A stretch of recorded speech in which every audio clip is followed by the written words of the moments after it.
How to fix white cursor on Google Docs.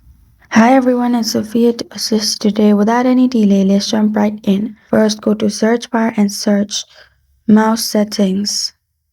Click on mouse settings, then you'll find this kind of screen pop up.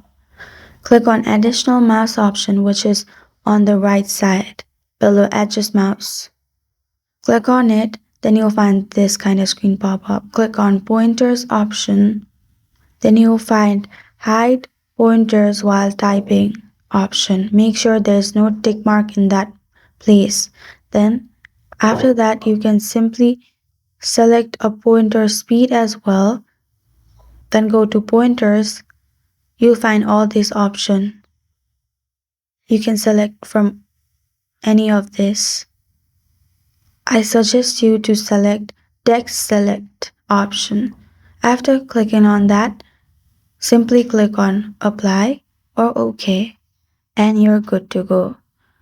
That's how you fix white cursor on Google Docs. Thank you for joining me today. If this video helps you out, please leave a like and subscribe for more.